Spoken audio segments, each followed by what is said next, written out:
The Ukrainian counteroffensive. It's been in the news cycle for months, with countless experts in countless countries predicting countless different dates and outcomes.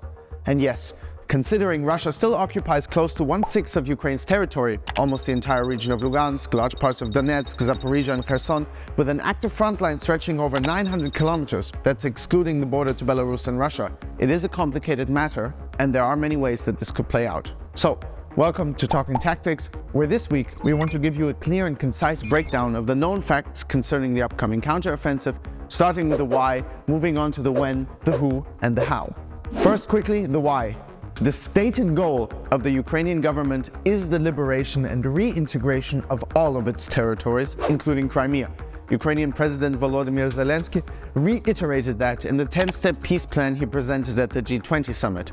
It is not specified that this has to be by military force, but as long as Russia is not retreating from its own will, there doesn't seem to be any other way. Millions of Ukrainians still live under occupation, and millions more are being terrorized almost daily by missile and drone attacks. Countless have died.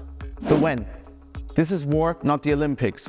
While everyone is waiting for this counteroffensive like for the start of a race, it's good to remember that there will be likely no single start date, and it will just happen. Maybe not even with a large blitz attack, but gradually. Perhaps it's already begun, with attacks taking place in preparation for any future larger operations. If you look at the big picture, then everything that has been going on, from the liberation of Kharkiv and Kherson up to the operations in and around the vicinity of Bakhmut, can be seen as part of Ukraine's larger counteroffensive. So again, it's better to look at it as a larger process and not something with a clear-cut beginning and end. The who. The Ukrainian armed forces have established and equipped 12 new brigades. The majority are Western trained and equipped. Examples include the 47th Separate Mechanized Brigade, which received a lot of the M2 Bradley infantry fighting vehicles, or the 33rd Mechanized Brigade, which received dozens of Leopard 2s. However, many of these soldiers have yet to see a lot of fighting, so they will probably be deployed in combination with older and more experienced units. The goal is that the men with Western training and equipment will fight alongside those with the steel-gut attitude of hardcore brigades like the 93rd and 72nd Mechanized or the paratroopers of the 80th and 95th. These have been fighting basically since the beginning of the invasion. In addition to the regular army, the Interior Ministry created the Offensive Guard, consisting of 8 different brigades, including the world-famous Azov. According to official statistics, these 8 brigades total around 40,000 fighters. So, to summarize, Ukraine has tens of thousands of men, over 200 Western tanks, more than 1,500 armored vehicles, a lot of new artillery, mobile air defense systems, as well as the experience and lessons learned from the past year of intense fighting. The how. We still don't know whether in future the Ukrainian leadership will decide to concentrate many of these troops for fewer large-scale attacks or repeatedly launch more minor attacks on different sections at the same time. We also don't know where, of course. Don't forget, General Zaluzhnyi probably pulled off the greatest Kansas City shuffle in the world since Bruce Willis made the phrase famous in Lucky Number 11. Kansas City shuffle is when everybody looks right, you go left. Never heard of it. Everyone expected the Ukrainians to go for Kherson, and suddenly they liberated the entire Kharkiv region. But that brings us to the next point. In very broad terms, we can divide the front line into 2 sections, east and south. Large parts of the eastern front line have been a war zone effectively since 2014, and for many years, both sides were digging in there without any plans to advance. That's why in some parts, the line of contact never moved, even after Russia's full-scale invasion in February. Because of this, it would seem logical that Ukraine will go for the south, but also there, the Russians have been preparing. Let's pick an example and take a closer look. The German magazine Der Spiegel conducted a detailed analysis of Russian fortifications using satellite images provided by Planet Labs. The first example is from a couple of kilometers behind the Russian first line of friendly troops in the region of Zaporizhia. As you can see, the Russians have built a layered defense that starts with so-called dragon's teeth. These are wedge-like blocks of reinforced concrete meant to stop or at least slow down anything on wheels or tracks, and the open field behind is likely a minefield. Then we have a long network of trenches, followed again by a deep and wide anti-tank trench, followed again by dragon's teeth. In the bottom left, you can see dugouts for large vehicles, possibly tanks or artillery, meant to be able to fire at anything that approaches. This example is just a couple of kilometers from north to south. In some places, Russian defenses have been layered and stretched out for up to 30 kilometers. For example, in the direction of Melitopol. The city, which is famous for having the best cherries in Ukraine, by the way, is the main hub of Russian forces in the south.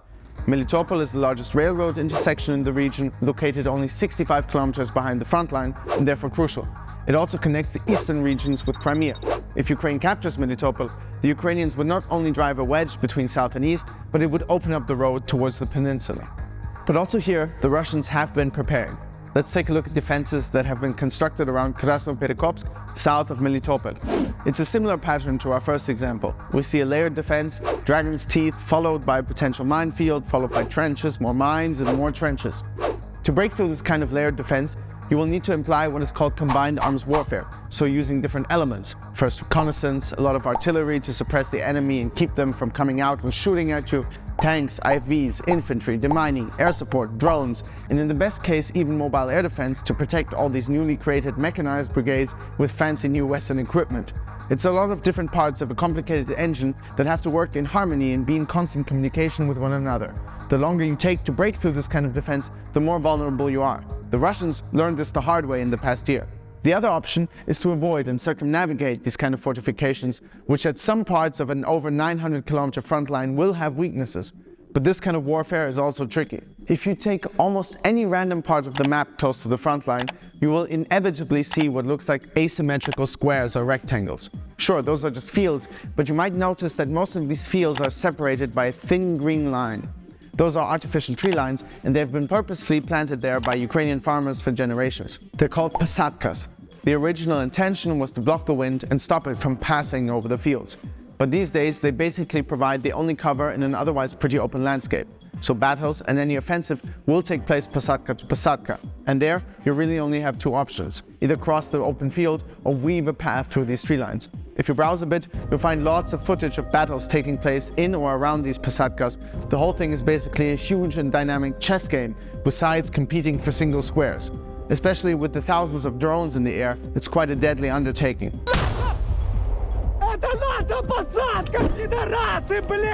However, no matter how massive and complex an issue with thousands of factors to be considered, if this war has shown us one thing, it's that things can change and go in a completely different direction at any time. And also, usually, the unexpected goes in favor of Ukraine. With Western equipment, a general like Valery Zaluzhnyi, newly trained specialized personnel, and never to forget tens of thousands of soldiers who have been fighting bravely for over a year, it's still a hard fight ahead, but if anyone can do it, they can. Keep that in mind. Thanks for watching Talking Tactics. Hit like and subscribe, and see you next week.